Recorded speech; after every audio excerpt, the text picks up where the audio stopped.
मैं रेबल सदानंद आप लोगों के बीच भाई और बहनों, अभी अभी मैंने एक पोस्ट आप लोगों के बीच किया है और ये वीडियो जो है आज का, ये ईवीएम के ऊपर है।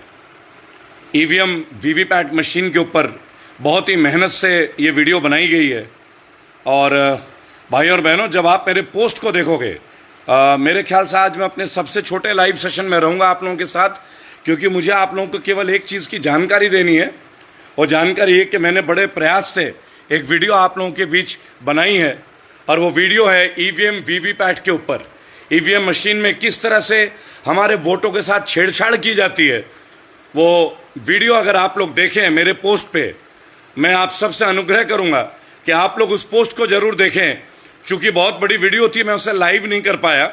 इस वीडियो में ईवीएम के सारे जो है राज वो खोल के दिए गए। भाई और बहनों, ईवीएम में अगर हम वोट अपने पसंद के पार्टी को देते हैं या चुनाव के चिन्ह को देते हैं, उसके बावजूद वो वोट परिवर्तित हो जाता है। अगर आप इस चीज से जागरूक होना चाहते हैं कि किस तरीके की धांधलेबाजी, घोटालेबाजी इस ईवीएम के द्वारा हमारे साथ अन्याय किया जा रहा है या अन्याय होता है, तो आप कृपया करके मेरा पोस्ट को देखें। मैंने कहा कि देखिए, डॉक्टर तरुण कोठारी ने बड़ी मेहनत करी। यहाँ इंडिया अगेंस्ट ईवीएम ये एक नॉन पॉलिटिकल पॉलिटिकल मूवमेंट है जिसके अंदर वो उन्होंने ये ऑर्गेनाइज किया और लोग आए और करीब महीने भर से एक व्हाट्सएप ग्रुप बनाया जिसमें हम सब लोग जुड़े। तो जी आइए, अभी आप दो बात कीजिए अपनी, ताकि लोग दुनिया तक मैसेज पहुंच सके कि ऐसे ऐसे साथी भी लगातार आ रहे हैं। यहाँ जितने भी साथी आए हैं, किसी साथी को बुलाया नहीं गया हाथ जोड़ के। हाँ, निवेदन सबसे किया गया, लेकिन सारे के सारे साथी सोशल मीडिया पर हमारी बात देख के, आंदोलन देखकर उनके मन में भी आ गए ये आंदोलन उनका भी है, तो आए हैं। आइए अनुपम तिवारी जी। बहुत बहुत धन्यवाद सभी भाइयों और बहनों को। और हाँ जी, बहुत बहुत नमस्कार, सत श्री अकाल, सलाम और हेलो आप सभी लोगों को। भाइयों सोचिए, कैलकुलेटर एक आम सी मशीन होती है, साधारण सी मशीन होती है। मैं आपको एक कैलकुलेटर दूं, उसमें 1 2 3 4 से लेकर 9 तक और शून्य नंबर हो, प्लस हो, माइनस हो, सब्सट्रैक्शन हो, डिवीजन हो, वगैरह वगैरह। अब मैं क्या करूं, 1 नंबर 2 नंबर 3 नंबर जो सामने लिखा हुआ है वो तो आपको दिख रहा है आपकी आंखों के लिए। मैं क्या करूं, जो 2 नंबर है उसकी अंदर से जो चिप है उसको बदल के 4 की कर दूं और आपको कैलकुलेटर दे दूं। अब मुझे आप बताइए, जब आप 2 नंबर दबाएंगे तो क्या 2 रिजल्ट आएगा या 4 रिजल्ट आएगा? आएगा ना 4 रिजल्ट। अब आप 2 + 4 करेंगे तो आपके हिसाब से 6 आना चाहिए, लेकिन क्योंकि मैंने बदल दिया है, मैंने 2 को 4 बना दिया है, तो क्या होगा, 2 + 4 8 रिजल्ट आएगा। आएगा ना, मानते हैं ना? तो ये तो हो गई कैलकुलेटर, एक बिल्कुल साधारण सी मशीन के बारे में जिससे सब लोग वाकिफ हैं। उसमें मैंने इतनी सी एक बटन की मैंने मैनिपुलेशन अगर अंदर से कर दी तो ये हो गया और रिजल्ट बदल गया। बदला कि नहीं बदला? तो अब मुझे आप ये बताइए भाइयों, ये ईवीएम और वीवीपैट मशीन जो कि सिर्फ इलेक्शन कमीशन समझता है या एक इंजीनियरिंग बैकग्राउंड का आदमी समझ सकता है, हर कोई आम आदमी नहीं समझ सकता कि ये कैसे चलती है, क्या इसके फीचर्स होते हैं, क्या होता है। और खास करके जब ये मशीन इलेक्शन कमीशन अपने पास रखे, किसी से ना शेयर करे, ना दिखाए, ना उसके बारे में कुछ जानकारी दे, कुछ नहीं, बस जो वो बता दे हम वो मान लें। तो ऐसे में अगर आवाज उठे कि ये ईवीएम मशीन और ये वीवीपैट मशीनें, इनमें मैनिपुलेशन हो रही है, घपला हो रहा है, तो क्या कहेंगे आप? भाइयों एग्जाम्पल देना चाहता हूं। आज की तारीख 2020 में जितनी डेवलप्ड इकोनॉमीज है, most developed countries in the world, Europe हो, जापान हो, यूरोप में जर्मनी हो, वगैरह वगैरह, सब जगह जब पाया गया, लगातार कंप्लेन्स आई, लगातार बात उठी कि घपला हो रहा है ईवीएम और वीवीपैट मशीनों में और वोट को बैलेट पेपर के ही तरीके से किया जाए, ईवीएम नहीं इस्तेमाल किया जाए, तो उन सारे प्रोग्रेसिव देशों में ईवीएम हटा दिया गया। जापान एक एग्जाम्पल है, जर्मनी एक एग्जाम्पल है। जर्मनी का मैं उदाहरण देना चाहता हूं। जर्मनी में जो उनके प्रीमियर थे, जब ये सवाल उठे, उन्होंने यही कहा कि करोड़ों की जनसंख्या वाले देश में ऐसी मशीन का इस्तेमाल क्यों किया जाए जो कि गिन के कुछ लोग, चंद लोग ही इसको समझते हैं कि ये कैसे फंक्शन करती है। कहने का मतलब ईवीएम कैसे फंक्शन करती है वो आम जनता 137 करोड़ की नहीं समझ पाती है। सिर्फ इलेक्शन कमीशन के माध्यम से या कुछ चंद इंजीनियर समझे कि इसका क्या, कैसे ये चलती है, और वो ईवीएम मशीन डिसाइड करे 137 करोड़ की जनता का फेट कि कौन आएगा सरकार में, कौन नहीं आएगा, ये कहां तक जायज है। इसी बात को समझते हुए, रखते हुए जर्मनी में भी ईवीएम वीवीपैट वगैरह यूज हुआ करता था सालों पहले, उन्होंने डिसकंटिन्यू कर दिया। उन्होंने कहा हम नहीं यूज करेंगे क्योंकि ये मशीन कैसे डिसाइड कर सकती है कि करोड़ों लोगों का फेट क्या हो, जो मशीन सिर्फ गिन के चुनिंदा 5-10 लोग ही समझ पाते हैं कि कैसे फंक्शन करती है। भाइयों, मैं आप लोगों से शेयर करना चाहता हूं कि इंडिया अगेंस्ट ईवीएम एक मुहिम है, एक मूवमेंट है जो 2019 में जोर पकड़ी, और इसमें जंतर मंतर पे दिल्ली में आपके भाई स्वयं मैंने डॉक्टर तरुण कोठारी के साथ मिलके इंडिया अगेंस्ट ईवीएम मूवमेंट में पार्टिसिपेट किया। फिर आप लोग एडवोकेट भानु प्रताप सिंह जी को जानते हैं, जो कि एक शेर हैं, उनके साथ मिलके इंडिया अगेंस्ट ईवीएम मूवमेंट में हमने पार्टिसिपेट किया। फिर मैं आपको बताना चाहता हूं कि राहुल मेहता, जो कि एक जीनियस हैं, जिन्होंने सालों काम किया है ईवीएम और वीवीपैट्स पे, और वेरियस प्लेटफॉर्म्स पे वो गए हैं जहां पे उन्होंने प्रूव किया है कि कैसे ईवीएम और वीवीपैट मैनिपुलेट होता है। उनके साथ भी, क्योंकि वो भी हमारी इंडिया अगेंस्ट ईवीएम मूवमेंट में ज्वाइन किए थे, उनसे भी मुलाकात हुई थी, बहुत अच्छी मुलाकात रही, और हम लोगों ने मुहिम को आगे बढ़ाया। आज के इस वीडियो में भाइयों मैं लेके चल रहा हूं आपको रेबेल की तरफ।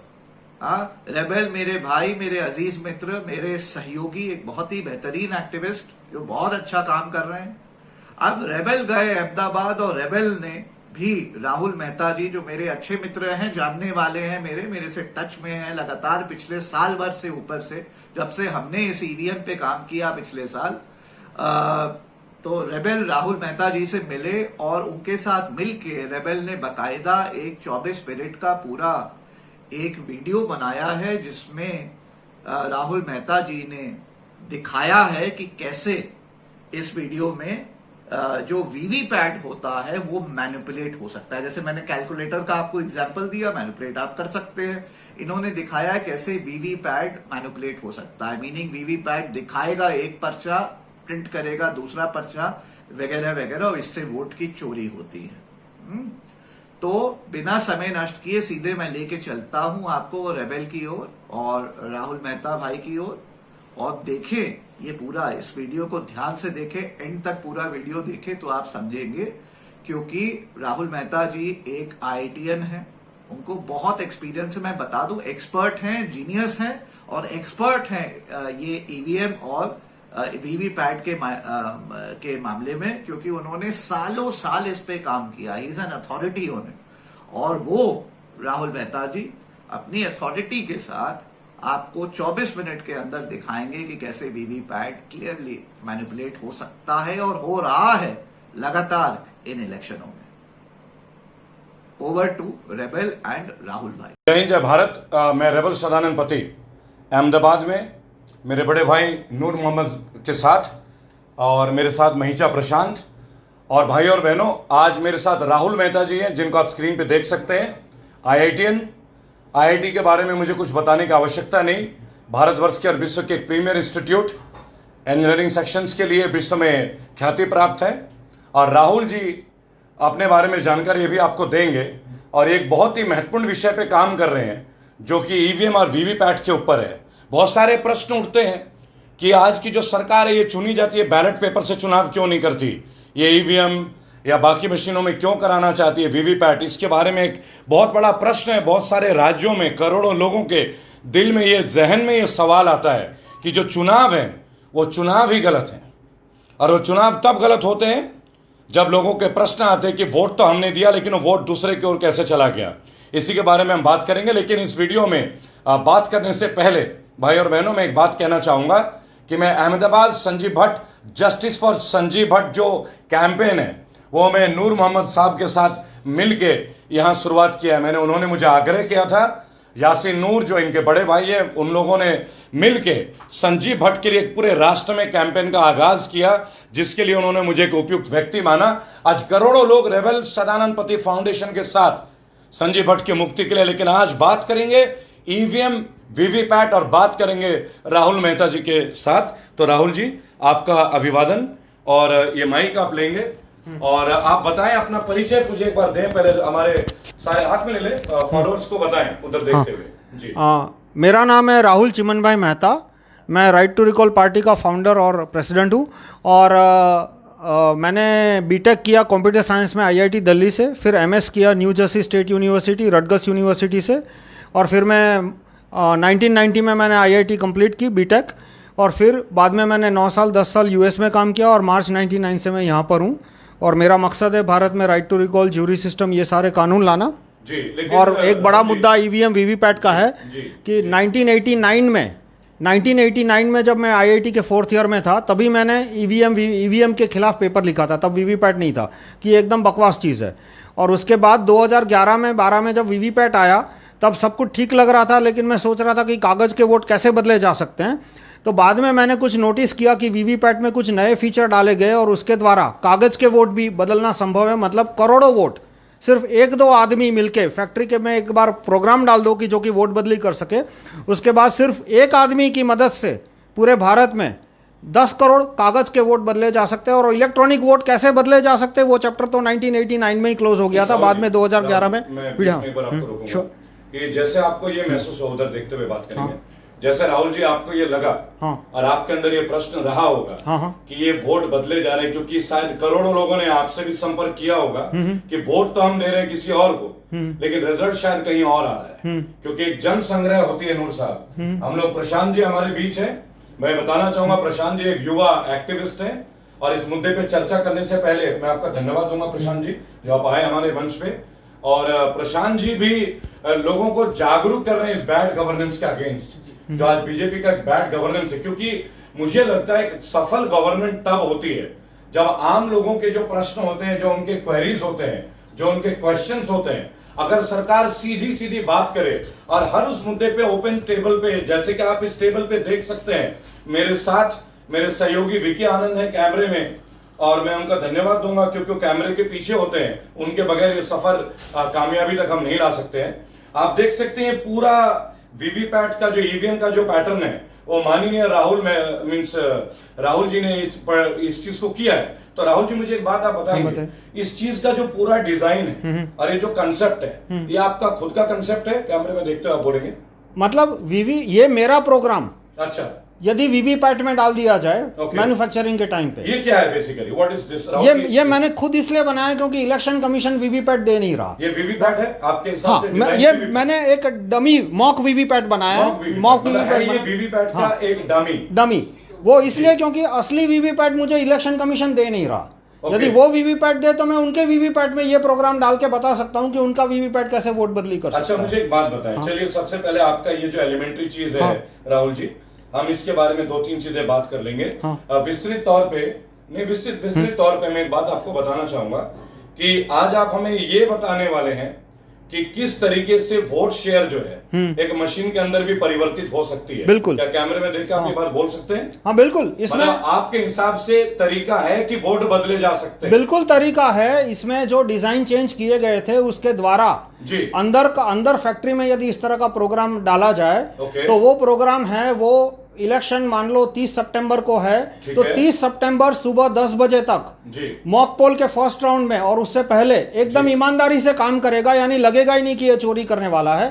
और जिस दिन चुनाव है, मान लो 30 सितंबर को है, तो 30 सितंबर सुबह पहले मॉक पोल में भी सही रिजल्ट देगा और 10 बजे के बाद 100 वोट गिरने के बाद वो वोट बदली शुरू करेगा कि वोटर को, प्रिसाइडिंग ऑफिसर को, कलेक्टर को, किसी को पता नहीं चलेगा और पूरे भारत में 10 लाख वीवीपैट में हर एक वीवीपैट में 100-150 वोट बदल के पूरे भारत में 10 करोड़ वोट बदले जा सकते आप हैं। भाई और बहनों, आप गौर से सुने, राहुल मेहता जी जो बात को इसको बता रहे हैं हमें, ये एक बहुत बड़ा पॉइंट है कि बॉक्स के अंदर का जो चेंजिंग है, जो पैटर्न बदलना है, क्या आपको शायद ये लगेगा कि आपने अपने पसंद के पार्टी को या पसंद के उम्मीदवार को आपने वोट दिया। मैं धन्यवाद दूंगा नूर मोहम्मद साहब का, जिन्होंने अपने प्रांगण में हमें ये जगह दी और एक मंच, इसके लिए मैं आपका आभारी हूं नूर जी। मैं आभार प्रकट करूंगा कि एक 70 साल के व्यक्ति में भी ये जोश है अपने राष्ट्र के लिए, जो अपने कार्य को छोड़ के, मैं हूं चाहे आचार्य, जो हम तो चलिए युवा अवस्था में हैं और राहुल जी भी एक युवा अवस्था में ही हमारे साथ, लेकिन नूर मोहम्मद जैसे लोग जो संजीव भट्ट के लिए कैंपेन करते हैं कि संजीव भट्ट को आजाद कराया जाए, उनके परिवार में यासीन जी, और आज हम जो देख रहे हैं वीवीपैट का एक डमी, तो इस वीडियो के माध्यम से millions of people will get educated that yes things can be done. मैं ये नहीं बोल रहा हूं कि ये सही है या गलत है, लेकिन इसे बताने के लिए राहुल जी, जो आप लोग के बीच एक फॉर्मर IITian है और इसके अलावा उन्होंने अब्रॉड में भी हायर स्टडीज की है, अब्रॉड में सर्व किया है, और बताना चाहूंगा आपको, खुद एक पॉलिटिकल पार्टी के संस्थापक हैं, फाउंडर हैं, राइट टू रिकॉल। तो आप समझ सकते हैं कि जब एक IITian अपने सारे वर्क को छोड़ के इस देश को, जो कि आज राहुल जी शायद आपको भी लगता है कि कहीं ना कहीं डेमोक्रेसी खतरे में, बिल्कुल है, बिल्कुल है, लॉकडाउन की वजह से, ये ईवीएम की वजह से। वीवीपैट की जब बात करेंगे तो अभी आपको बताया जाएगा, जो राहुल जी बताना चाहेंगे कि किस तरीके से वोट बदला जा सकता है। चलिए राहुल जी, इस सफर को शुरू करते हैं। आप बताइए, हम वोटर के तौर पे आपके सामने अपने ही सहयोगियों को लाते हैं, बताइए। तो ये मैंने एक डमी ये बैलेट बॉक्स बनाया है कि इसमें 3 कैंडिडेट है। एक है केला, एक है एप्पल, संतरा, सॉरी सेब, और तीसरा है तरबूज, वाटरमेलन। 3 कैंडिडेट, 3 सिंबल है, 3 चुनावी सिंबल है। पहला है बनाना, दूसरा है एप्पल, और तीसरा है वाटरमेलन यानी कि तरबूज। आप ये समझ लें कि हो सकता है ये पार्टी पहला कांग्रेस हो, दूसरा बीजेपी हो, तीसरा कोई और पार्टी हो। हम जस्ट एक एग्जाम्पल के तौर पे राहुल जी इस चीज का जिक्र करें। हाँ, एग्जाम्पल के तौर पे मैंने 3 कैंडिडेट लिए हैं कि केला, एप्पल, सेब और तो फिर वाटरमेलन। अब मैं 2 वोटर को आने को कहूंगा। आचार्य जी, हाँ, आप भी आइए नूर। जाइए। तो इसमें वोटर है, वो कैंडिडेट पे बटन दबाएंगे और इसमें आपको पर्ची दिखेगी, कागज की पर्ची। मेन चीज है कि कागज की पर्ची कैसे बदली जाती है। तो इसी यहाँ पर आपको कागज की पर्ची दिखेगी कि देखना आपको कौन से कैंडिडेट की पर्ची दिखती है। तो आप केले को वोट दीजिए, बाद में मैं कोई भी वोट देने दूंगा। अभी केवल दिखाइए स्क्रीन पे। हाँ, आपने भाई और बहनों, जैसे कि राहुल जी बोल रहे हैं, यहीं पे रहिएगा, आचार्य जी कैमरे को देखेंगे। इस वक्त आचार्य प्रशांत जो है उधर कैमरे की तरफ, ये एक वोटर है और ये अपना वोट दे रहे हैं। सबसे ऊपर का जो शीर्षक है केला, मान लीजिए ये कांग्रेस पार्टी को वोट दे रहे हैं। देखिए, this is just for an example कि हम केले को वोट दे रहे हैं। जी दीजिए, प्रेस कीजिए। अब आप देखिए आपको क्या सिंबल दिखेगा, अभी 2 सेकंड में दिखेगा। आचार्य देखिए क्या सिंबल दिख रहा है। कौन सा सिंबल दिख रहा है आपको? यहाँ पे केला दिख रहा है मुझे। तो आपने केले को वोट दिया, केला। हाँ, आपको दिख रहा है ये? आपने देखा, अभी इन्होंने केले को वोट दिया, यानी कि समझ लीजिए कांग्रेस को वोट दिया, फॉर एन एग्जाम्पल। और यहाँ डिस्प्ले में कांग्रेस यानी कि केला का ही आया जी। केले का। अब आप दूसरे वोटर है, दूसरे वोटर कैमरे की तरफ देखेंगे नूर साहब, ऊपर। हाँ, नूर साहब उधर देखेंगे। हाँ, बराबर। अब आप भी केले को वोट दीजिए। देखिए नूर जी, आप समझ लीजिए एक दूसरे वोटर है। क्या वोटर दिखता है? आप देखिए यहाँ पे क्या दिख रहा है आपको? केला। हाँ, केला। इनको भी केला ही दिखा। 2 वोटर सेम पार्टी को वोट देते हैं। स्क्रीन पे आप देखते हैं केला यानी कि बनाना। जी, दोनों ने केले। तो अब मैं आपसे पूछूंगा कि इसमें से 2 पर्चियां निकलेगी जी। तो अब बताइए, सेब की, एप्पल की कितनी पर्चियां निकलेगी इसमें से? एक भी नहीं। एक भी नहीं। और केले की कितनी निकलेगी? 2। क्योंकि 2 वोटर केले को इन्होंने वोट दिया था। तो अब देखते हैं इसमें से कितनी पर्चियां निकली। दिखाइए, देखिए, आप भी दिखाइए, उधर दिखाइए कैमरे में। कितनी पर्ची निकली? एक 2 केले की, एक केले की निकली और और एक संतरे, ऐसे एप्पल की। 2 तरह की पर्ची निकली है। 2 वोट दिया था लोगों ने, केले को वोट दिया, यानी कि एक ही पॉलिटिकल पार्टी को वोट दिया। लेकिन जो पर्ची निकली, वो पर्ची निकली एक केला की और एक सेब की और एक एप्पल की। जी। भाई और बहनों, एक ही, आप थोड़ा इधर आ जाएंगे, कि 2 वोट दिए गए, केले को वोट दिया। मान लीजिए कि केला जो है सिंबल कांग्रेस का हो, इस तरह से दोनों ही पर्ची में एक ही चिन्ह आना चाहिए था, यानी कि बनाना यानी कि केले का। लेकिन आपने देखा पर्ची में आया एक केला यानी कि बनाना और एक सेब यानी कि एप्पल, जबकि क्या आपने दिया था, इधर आ जाइए। नहीं, मैंने केले को ही जी, दिया। दोनों नहीं। आपने, आप इधर आइए, चलिए बाहर आइए, आइए नूर जी आइए। क्या आपने एप्पल को प्रेस किया था? नहीं किया था मैंने। क्या आपने एप्पल को प्रेस किया था? केले को प्रेस किया। इन्होंने केले को प्रेस किया था, यानी एक तरह से एक पॉलिटिकल पार्टी, दोनों ने सेम पॉलिटिकल पार्टी को प्रेस किया। लेकिन राहुल जी ने जो पर्ची निकाल के दिखाया उसमें एक केला का था और एक एप्पल का था, यानी दो डिफरेंट पॉलिटिकल पार्टीज का, जबकि इन्होंने एक ही पॉलिटिकल पार्टी को यानी वोट किया। एक केले का वोट एप्पल में चोरी हो गया। जी हाँ, अब ये 2017 का ईवीएम वीवीपैट है, तो इसमें आप देख सकते हैं कि कांच है वो ट्रांसपेरेंट है, जिसमें राहुल जी मैं रिक्वेस्ट करूंगा धीरे से एक बार फिर से पुनः बताएं, धीरे धीरे, ताकि हमारे दर्शकों को पता चले। हाँ, ये पुराना वीवीपैट है। कौन से साल का है ये? जून 2017 से पहले। भाइयों और बहनों, जून 2017 के पहले का वीवीपैट का स्क्रीन आपके सामने है। बताएं राहुल जी। हाँ, इसमें कांच है वो सफेद है, आर पार दिखे वैसा सादा कांच, कि जिसमें, और बाद में जून 2017 में बदलना शुरू किया। सारे वीवीपैट पे एक ही दिन में कांच नहीं बदला होगा जी, लेकिन जो बदलना शुरू किया उसमें नया कांच जो है वो काला है, एकदम डार्क ब्लैक। आगे से आईना है, उसकी डिजाइन इस तरह से है कि आगे से आईना है, फ्रंट से जो लुक है वो मिरर का लुक है, और पीछे से कांच है, और अंदर लाइट होती है तभी दिखता है कि अंदर क्या है। जब तक लाइट नहीं होगी तब तक दिखेगा नहीं कि अंदर क्या है। ये जो डिजाइन आया उसके बाद ये मैनिपुलेशन संभव है। इसमें भी मैनिपुलेशन संभव है, पर वो बहुत कॉम्प्लिकेटेड है, वो मैं कभी बाद में बताऊंगा। भाई और बहनों, राहुल जी एक फॉर्मर IITian, इंडिया की वर्ल्ड के प्रीमियर इंस्टीट्यूट से कंप्यूटर साइंस 1990 बैच के pass out and a successful working people. और मैं आपको एक बात बताना चाहूंगा, जिस चीज को वो क्लेम कर रहे हैं, एक्चुअली मैं टेक्निकल व्यक्ति नहीं हूं तो मैं टेक्निकल बात नहीं कर सकता। मैं एक एक्टिविस्ट हूं, मैं रेबल हूं, मैं बागी हूं, मैं बगावत कर सकता हूं।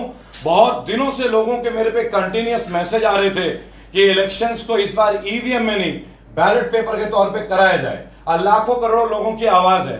आज अहमदाबाद में गांधी जी की पवित्र धरती में, जहां से साबरमती, जहां से हर चीज का विकास हुआ है, जहां से लोग प्रचलित हुए, आज मैं उस मंच से, अहमदाबाद गुजरात की वीर धरती से एक बात का आग्रह करूंगा वर्तमान की सरकार को कि वो राहुल जी के जो प्रश्न हैं, राहुल जी के प्रश्न का उत्तर दें। राहुल जी को हमारे रेबल फाउंडेशन के साथ मंच पे बुलाएं, ताकि अगर ईवीएम में आपकी जेन्युइनिटी है तो एक भारतीय होने के नाते, एक वोटर होने के नाते, it is his right to ask a question from you कि आपने 2017 के पहले के ईवीएम के बॉक्सेस में ये जो कांच का पोर्शन था भाइयों और बहनों, जो अभी पेपर में आप देख सकते हैं, और बाद में जो किया गया, बाहर से मिरर, अंदर से ग्लास और लाइट उसके अंदर, इतना बड़ा वेरिएशन जो हुआ है वो टेक्निकल है, नॉन टेक्निकल, और लोगों के बीच आए और राहुल जी जैसे टेक्निकल लोगों के बीच ये बात समझाएं। बताएं राहुल जी। अब मैनिपुलेशन कैसे हुआ कि यदि मैं कांच खुला रखूं तो आपको एक सेकंड में समझ में आ जाएगा कि कागज की पर्ची कैसे एक वोटर के सामने खड़े खड़े बदल गई और वोटर को पता भी नहीं चला, प्रिसाइडिंग ऑफिसर को, कलेक्टर को, कि जब पहले वोटर ने केले को वोट दिया। आप आइए, पहले वोटर जी, आचार्य जी। हाँ, आप केले को वोट दीजिए। तो केला छापा, लेकिन अभी दिखेगा नहीं क्योंकि कांच बंद है। लाइट चालू होगी तब कांच दिखेगा कि केला है।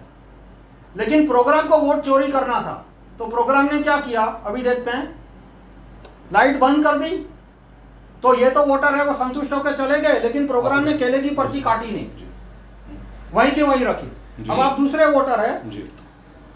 अभी तो आपको पता है, पर आपको दिखता है कि इसके पीछे कागज है, अभी दिख रहा है आपको? नहीं दिख रहा। यदि ये कांच होता, इनको मैं बताना चाहूंगा, थोड़े मैं आग्रह करूंगा राहुल जी को धीरे धीरे चलें, बिकॉज जो लोग कैमरे में देखते हैं, जो लोग यूट्यूब में देखते हैं, हम चाहेंगे थोड़ा स्लोली स्टेप बाय स्टेप इस चीज को दोबारा रिपीट करें। आप इस लाइन को एक बार थोड़ा धीरे से फिर से रिपीट करके बताएं। ये पहले वोटर थे, इन्होंने केला दबाया, उन्होंने केला देखा, लेकिन मशीन ने क्या किया, केले की पर्ची छापी, लाइट चालू करके इनको दिखाई, लेकिन कटी नहीं। अब दूसरे वोटर है, कांच काला है, आगे से आईना है, आगे से मिरर, भाई the front appearance is a mirror and behind the mirror it's a dark glass. Dark glass जी। हाँ, तो आपको कुछ दिखेगा नहीं, आपको दिख रहा है नहीं, कि नहीं, कुछ नहीं नहीं दिख दिख रहा, रहा। नहीं दिख रहा। अब आप वोट दीजिए केले को वोट देना। हाँ, तो इसने क्या किया, सिर्फ लाइट चालू की, छापा कुछ नहीं, गौर से देखिएगा भाई और बहनों, सिर्फ लाइट लाइट चालू की। की। हाँ, तो इनके टाइम को जो केला छापा जी, आचार्य जी के टाइम पे जो केला छापा था, वही इन्होंने नूर साहब को दिखा दिया। जी। और देखिए अब लाइट बंद है तो क्या किया उसने, एप्पल छाप दिया। लेकिन लाइट बंद है और कांच काला है, यानी पीछे एप्पल छापा वो किसी को दिखेगा दिखेगा नहीं। यानी छापा एक बार दिखाए 2 बार। हाँ, एक बार छापा 2 बार। यानी इसमें मैं बता दूं कि मान लो नॉन कॉन्सिक्यूटिव वोटर आते हैं कि केले के बाद तरबूज तो वोट की चोरी नहीं होगी, केले के बाद एप्पल तो वोट की चोरी नहीं होगी। लेकिन फैक्ट ऑफ लाइफ क्या है कि एक बूथ में 600, 800, 1000 वोटर होते जी। हैं। आप रैंडम ऑर्डर में भी डाल दो तो भी कंटिन्यूटी आएगी, और तो भी मिनिमम 20-25% कंटिन्यूटी आएगी। और अक्सर होता है कि एक फैमिली के लोग साथ में जाते हैं और उनकी एक ही पार्टी को वोट देने की संभावना बहुत ज्यादा होती है। तो ऐसे केस में 30-40% कंटिन्यूटी आएगी। तो जब भी कंटिन्यूटी आएगी तब वोट चोरी होगी। यानी कि मान लो 1-2 वोटर आए, दोनों ने केले का बटन दबाया, तो ये जो केले की पर्ची थी वो दोनों वोटर को दिखाई, और बाद में लाइट बंद करने के बाद एक एप्पल की पर्ची छाप दी, जो कि किसी भी वोटर को नहीं दिखेगी, प्रिसाइडिंग ऑफिसर को नहीं दिखेगी, किसी भी को नहीं दिखेगी, क्योंकि कांच काला है अंदर। लाइट जब एप्पल छापा गया तब लाइट बंद थी। अब मैं दोबारा एक फिर से वो अराउंड करता हूं, इस बार मैं ही दबा देता हूं टाइम बचाने के लिए, कि मान लो पहला वोटर है, उसने केला दबाया तो केला छापा, लाइट चालू की, पहले वोटर को केला दिखा, 7 सेकंड लाइट चालू रही, वोटर संतुष्ट होकर आगे निकल गया, लाइट बंद हो गई। लेकिन मैनिपुलेशन क्या किया कि लाइट बंद करने के बाद पर्ची काटी नहीं थी। अब दूसरा वोटर आता है, उसे कुछ दिखेगा नहीं कि पीछे छपी हुई पर्ची है, उसने केले का बटन दबाया, कुछ भी छापा राहुल नहीं। जी, आप ये कहना चाह रहे हैं कि जो फर्स्ट वोटर ने जब प्रेस किया था और अंदर शीशा था तो उसने बाहर से इमेज तो दिखा दी, हाँ। और दूसरा वोटर को वही इमेज वही रिपीट मैं कर तो- दी। और अब अंधेरा है, देखो तो लाइट अंदर थी, तब क्या किया उसने, एक एप्पल छाप दिया। तो फिर से एक एप्पल, हाँ, जबकि प्रेस था बनाना। लेकिन सेकंड वोटर को बनाना क्यों दिखा, क्योंकि पहले वाले का बनाना मशीन ने दिखा दिया उसको। जी, उधर देखते हाँ, हुए जी। पहले वाले का बनाना है वो फर्स्ट और सेकंड दोनों वोटर को बता दिया, और बाद में लाइट बंद कर दी। लाइट बंद कर दी यानी किसी को दिखेगा नहीं अंदर क्या होता है। और एक फीचर मैंने क्यों इंप्लीमेंट नहीं किया यहाँ पे, क्योंकि मैं आपको समझाना चाहता हूँ। जी, लेकिन आपने नोट किया होगा कि जब वोटिंग मशीन आदमी दबाता है तो इतना बड़ी वॉल्यूम में आवाज आती है, टी आवाज आती है जी। कि आदमी का दिमाग घूम जाता है कि क्या हुआ। जी। वो एक साइकोलॉजिकल कंडीशनिंग के लिए है, जी। जैसे मास्क के द्वारा आजकल कंडीशनिंग की जा रही है, टीवी के द्वारा वो जी। बीप का बटन है, वो आदमी का एकदम थॉट प्रोसेस है, वो खत्म कर देता है 4 जी। सेकंड के लिए, 20 सेकंड के लिए। जी। तो वो मैंने इंप्लीमेंट नहीं किया, क्योंकि यहाँ पे मेरा मकसद आपको समझाना है, मेरा मकसद आपको बेवकूफ बनाना नहीं है। यदि बेवकूफ बनाना होता तो मैं इतना बड़ा बीप रखता कि आपका दिमाग ही काम नहीं करेगा। भाई और बहनों, what Rahul ji is trying to say कि 2 लोग एक ही पार्टी को वोट कर रहे हैं। मैं कैमरे में पर्ची फिर से दिखा रहा हूं। 2 पीपल कॉन्जिक्यूटिवली एक ही पार्टी को वोट कर रहे हैं, उनको दिख रहा है ये जो आप देख रहे हैं, ये बाहर से मिरर, अंदर से ग्लास, उनको दिख रहा है अंदर से लाइट फ्लैश होते हुए। लेकिन जब प्रिंट आउट होती है तो प्रिंट आउट एप्पल, जिसको वोट ही नहीं किया गया, और एक वोट आता है इसका। यानी आप इस तरीके से विदाउट प्रेजेंस आप किसी भी तरीके से वोटिंग को टोटली मर्ज कर सकते हैं। और इसमें मैनिपुलेशन कैसे हो सकता है कि ये प्रोग्राम डाल दिया और प्रोग्राम को कमांड मिलेगा कि किस कैंडिडेट को एक्स्ट्रा वोट देने हैं। वो कमांड कब मिलेगा?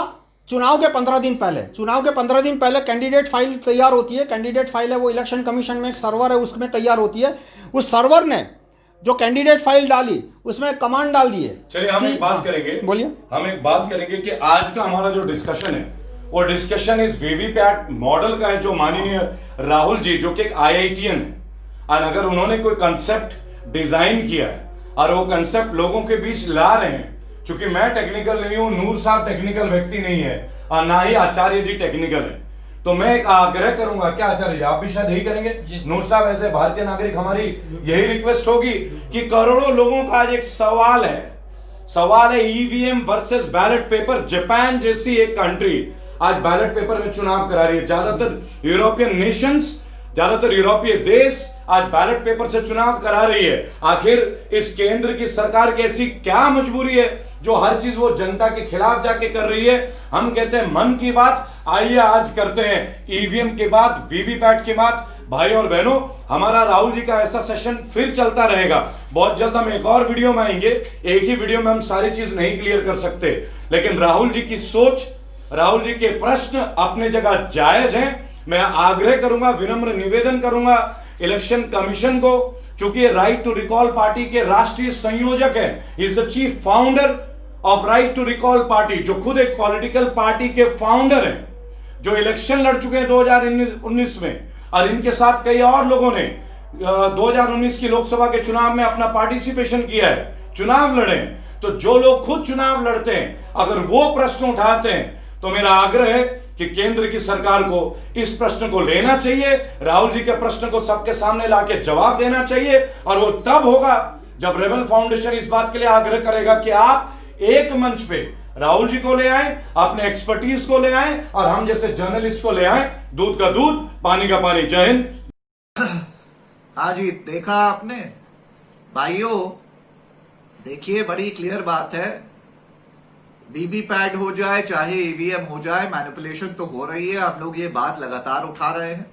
एक सवाल अक्सर मेरे से उठता है, कहा जाता है अगर मैनिपुलेशन हो रही है तो आम आदमी पार्टी की सरकार दिल्ली में कैसे जीत गई, राजस्थान में कांग्रेस कैसे जीत गई, मध्य प्रदेश में कांग्रेस कैसे जीत गई, झारखंड में कांग्रेस कैसे जीत गई। तो मुझे जवाब देना है, इसका भी मेरे पास जवाब है। ध्यान से सुने, क्योंकि ये सवाल उठता है, बीजेपी वाले उठाते हैं। देखिए, बचपन में आपको याद होगा कहावत होती थी जब हम लोग स्कूल जाते थे कि चीटिंग करने के लिए भी थोड़ा दिमाग चाहिए होता है। कहने का मतलब, अगर आप 40%er हैं और आपने एक दिन पहले पूरा एग्जाम का क्वेश्चन पेपर ही निकाल दिया और बढ़िया से उसकी तैयारी कर ली, तो भी आप जब जवाब देने जाएंगे तो 10 में से 9 सवाल का आप सही जवाब दे देंगे और जान के एक सवाल का आप गलत जवाब देंगे। आप सारा सवाल का जवाब सही नहीं दे देंगे। क्यों? क्योंकि कल जब आपका एग्जाम, जब आपका पेपर वगैरह चेक होगा, तो इसी को कहते हैं चीटिंग में भी थोड़ा दिमाग लगाना।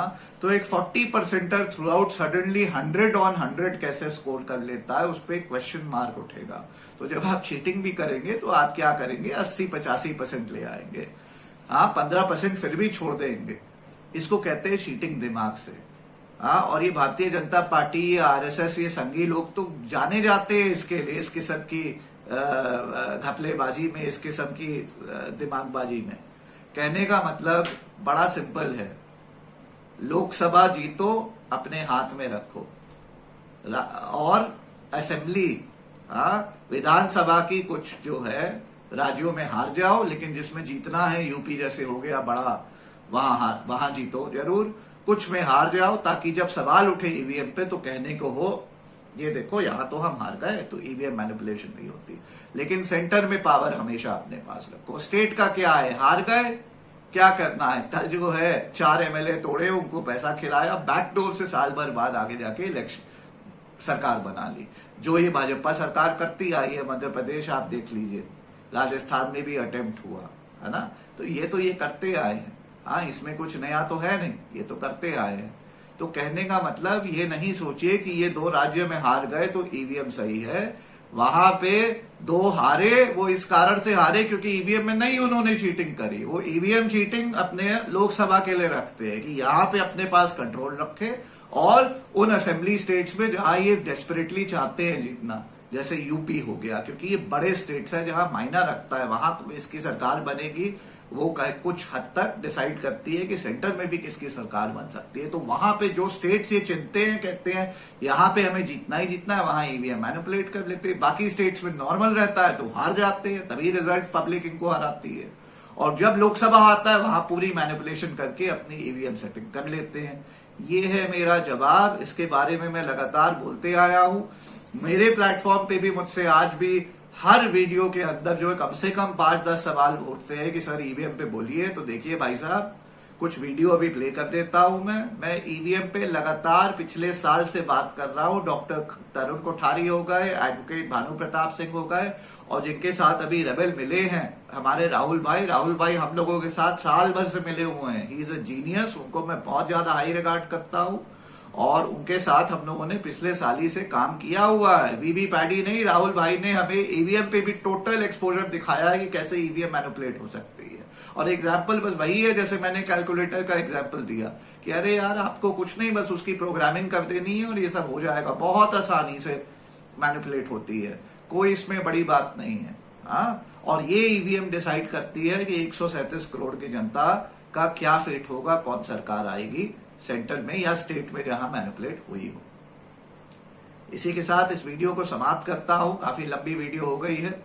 आशा करता हूं आपको ये वीडियो पसंद आई हो तो उसको लाइक शेयर करना ना भूलिएगा। आज भी चैनल पे नए हो तो सब्सक्राइब करिएगा। भाइयों, हमारी तमाम मुहिम, दर्जनों हमारी मुहिम चलती है, दर्जनों हमारी PILs हैं। आप अगर मेरी संस्था FFAR इंडिया के काम में अपना योगदान देना चाहते हैं, कुछ कंट्रीब्यूट डोनेट करना चाहते हैं, तो यहाँ नंबर आ रहा होगा हमारा पेटीएम नंबर, साथ ही साथ यहाँ हमारा बैंकिंग डिटेल्स भी आ रही होंगी FFAR इंडिया मेरी संस्था की, कैसे आप उसको डोनेट कर सकते हैं। तो आप अपनी योगदान, अपना डोनेशन की राशि चाहे बैंकिंग माध्यम हो चाहे पेटीएम माध्यम हो, उससे आप डोनेट करें और हमारी मुहिम और हमारे संघर्ष में, हमारी आवाज में और बुलंदी लाएं और जोर लाएं। इसके अलावा अगर आप बाहर हैं और आप पेपाल लिंक से हमें डोनेट करना चाहते हैं तो उसकी भी नीचे वीडियो के डिस्क्रिप्शन में डिटेल देती है, हमारी पेपाल लिंक वगैरह होगी, उससे भी आप डोनेट कर सकते हैं मेरी संस्था को और हमारी आवाज को और बुलंद कर सकते हैं, हमारे संघर्ष में और जान डाल सकते हैं। इसी के साथ इस वीडियो को समाप्त करता हूं। देखने के लिए बहुत बहुत शुक्रिया सभी भाइयों को। भारत आर्मी अगर आपने अभी भी ज्वाइन नहीं की है और ज्वाइन करना चाहते हैं तो मेरा व्हाट्सएप नंबर है 9899874982, यहाँ स्क्रीन पे फ्लैश कर रहा होगा। इस नंबर पे अपना शुभ नाम, शहर का नाम, राज्य का नाम भेजें और बताएं क्यों भारत आर्मी से जुड़ना चाहते हैं, ऐसा क्या हुआ है पिछले 7 साल में, कितने ये जो भाजपा घपले कर रही है इंक्लूडिंग ईवीएम के घपले, इसके अलावा और क्या ऐसा हुआ है कि आपका मन जो है रूठ गया है मौजूदा भाजपा सरकार से, मोदी जी से, और आप भारत आर्मी ज्वाइन करके हमारी मुहिम में जुड़ना चाहते हैं ताकि इस सरकार को आने वाले 4 साल में हम लोग खींच के उखाड़ के सेंटर से फेंक दें। तो मैं आपसे सुनना चाहता हूं इस बारे में और आपका स्वागत है। बताना चाहता हूं भाइयों कि भारत आर्मी के अब तक 391 व्हाट्सएप ग्रुप्स बन चुके हैं, हमारे साथ हजारों लाखों लोग ऑलरेडी जुड़ चुके हैं। आप अगर अभी नहीं जुड़े हैं तो आपका स्वागत है, हमसे संपर्क करिए और भारत आर्मी में आज ही मेंबरशिप लीजिए। Membership is free. जय हिंद, जय भारत। एक मैं आपको उदाहरण देना चाहूंगा। कैलकुलेटर होता है, कैलकुलेटर में 1 से लेकर 9 तक नंबर होते हैं और 0 नंबर होता है। आप 2+2 अगर दबाते हैं नंबर 4 आता है, रिजल्ट आता है। अगर उसकी चिप में 2 के जगह आप 3 लिख दें, 3 की चिप डाल दें, ऊपर 2 ही लिखा हो, तो 2+2 जब आप 4 करेंगे तो एक्चुअली 5 आ जाएगा। आप समझ रहे हैं? इसी किस्म का घपला ईवीएम के साथ हो सकता है और किया जा सकता है, और इसके लिए इतना ज्यादा एविडेंस है कि आप सब लोग आजकल जो है सोशल मीडिया पे और गूगल पे इतना सारा आप लोग क्या क्या सामान देखते हैं, क्या क्या देखते हैं, कभी इस पे रिसर्च करिएगा, बस डालिएगा इंडिया अगेंस्ट ईवीएम या ईवीएम घोटाला, कुछ भी गूगल पे डालिएगा, इतने सारे वीडियो और जानकारी आएगी। इस पे बहुत लोगों ने सालों से 2012 से काम चल रहा है इस पे, जिन्होंने प्रूफ के साथ, एविडेंस के साथ दिखाया है कैसे कैसे ईवीएम को मैनिपुलेट किया जा सकता है। और मैं फिर बता रहा हूँ, ईवीएम मैनिपुलेट की जा ही नहीं सकती है, की जा रही है। और चाहे 2014 का लोकसभा इलेक्शन हो, चाहे 2019 का ये वाला इलेक्शन हो, सब जगह ईवीएम को मैनिपुलेट किया गया है और किया जा रहा है। याद रखिएगा, सरकार डेमोक्रेसी में